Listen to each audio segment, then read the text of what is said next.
بسم الله الرحمن الرحيم. السلام عليكم ورحمة الله وبركاته. ازيكم يا حبايبي؟ وحشتوني جدا، يا رب تكونوا بخير. ايه رأيكم بقى في القرنبيط الكريسبي الجميل ده؟ هنعمله مع بعض من غير ولا بيضة بطريقة اقتصادية جدا، وهيطلع مقرمش وطعمه بجد تحفة.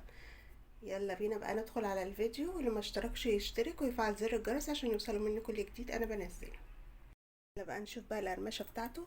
بصوا يا حبايبي الصوت، بصوا صوت القرمشة، الكراست ما بتقعش، متماسكة بجد روعة. بصوا بقى الجمال، كله مقرمش بجد في منتهى الجمال. بصوا بقى القرمشة، ولا الكراست بتاعه ولا اي حاجة، مفيش اسهل وابسط من كده.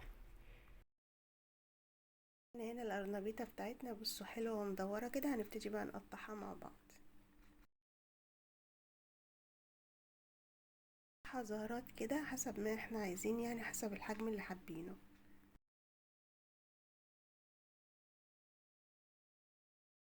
ومعانا هنا المية، هننزل بالكمون، هننزل بالقرنبيط كده، ومش هنقدر في تسويته، يا دوبك غلوة واحدة بس يا حبايبي، عشان يبقى متماسك معانا، ما يبقاش مستوي قوي.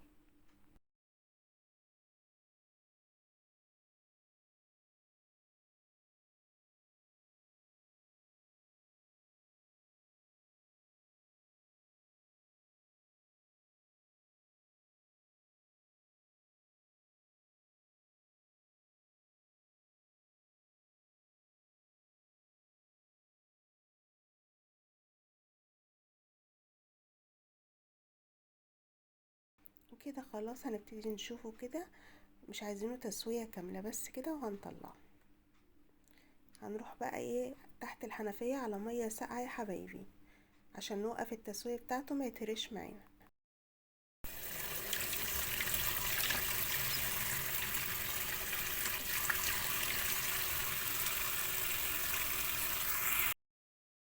وهنبتدي بقى نعمل الخلطة من غير ولا بيضة يا حبايبي.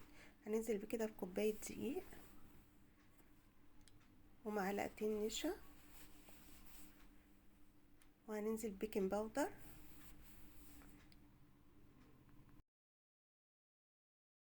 بيكنج باودر هيحل مكان البيض يا حبايبي.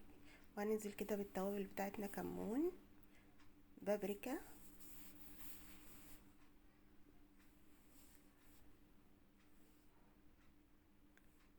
وهننزل بالشطة، والشطة اختياري، وهننزل بسنة فلفل اسود مش كتير، والملح، ومعلقة صلصة واحدة بس مش اكتر، معلقة توم مفروم.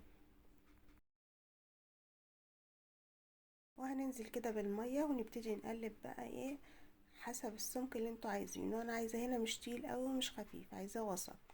هفضل اقلب كده لغاية ما الدقيق يدوب معايا تماما، واوصل للقوام اللي انا عايزاه. خلاص الدقيق داب معايا، بصوا قوامه زي الكيك بالظبط. بس كده هننزل بقى ايه بالقرنبيط بتاعنا اللي سلقناه نص سوا.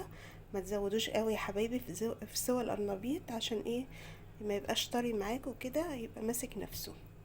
هننزل كده في الكمية، ونغلفها بقى بالايه بالطبقة اللي ايه الجميلة اللي احنا عملناها مع بعض، من غير ولا بيضة يا حبايبي. هيطلع معاكوا ناجح جدا جدا، جربوه بجد تحفة.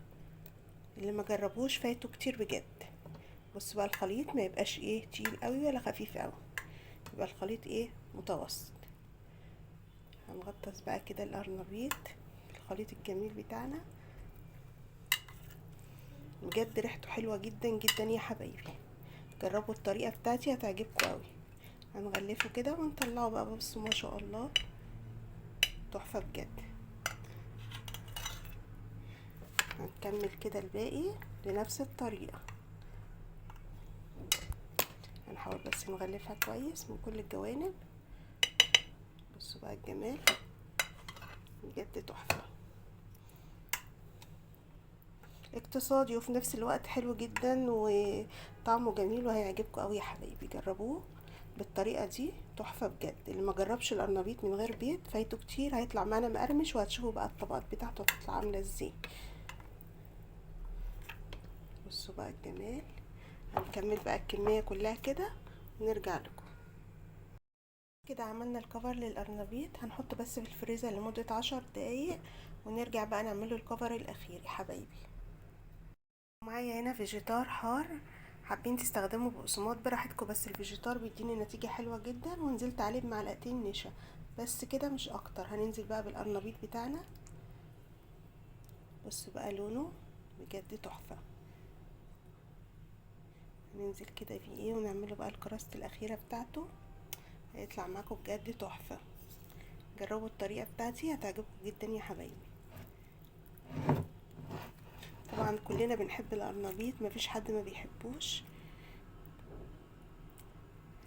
هننزل بقى ايه بايدينا كده ونقلب، وهنبتدي بقى نقلبه بقى بالفيجيتار بتاعنا يا حبايبي بالكفر كده وبايدينا كده. مش بصوا اسهل وابسط من كده، اللي هيشوفوا مش هيفكروا قرنبيط خالص، هيفكروا كنتاكي. بصوا بقى الجمال والعظمه بجد تحفه. جربوا الطريقه دي هيطلع معاكم ناجح جدا جدا يا حبايبي. بس كده كفروا كله كده بنفس الطريقه،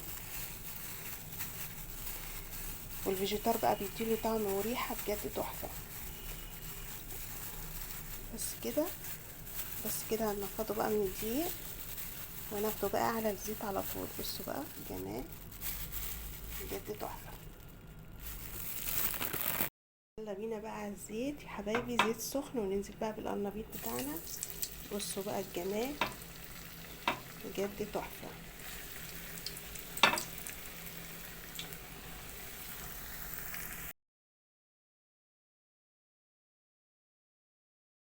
وهننزل ببقيه الكميه كده، ما بياخدش معانا وقت خالص، هو بياخد دقيقتين مش اكتر، وبيطلع معانا مقرمش ومش شارب زيت ولا اي حاجه. بصوا بقى يا حبايبي بقى القرنبيط من غير بيض، بصوا بقى جماله من غير ولا بيضه هيطلع معاكم. بصوا مقرمش، بصوا القرمشه، صوت القرمشه وهي في الزيت. بصوا القرمشه، الله بقى على جماله ولونه. مش بقى احلى وابسط من كده يا حبايبي. يا حبايبي بعد ما قلينا القرنبيط بصوا بقى جماله وشكله، هننزل عليه بقى بشويه الخضره الجميله بقى نجرنشه كده. بجد هو بيتحدث عن نفسه، مش محتاج اي حاجه. شويه طحينه بقى وشويه سلطه بجد روعه. جربوا الطريقه بتاعتي هيطلع معاكم ناجح جدا يا حبايبي. هستنى بقى رايكم في التعليقات، واستنوني ان شاء الله في فيديوهات جديده. والسلام عليكم ورحمه الله وبركاته.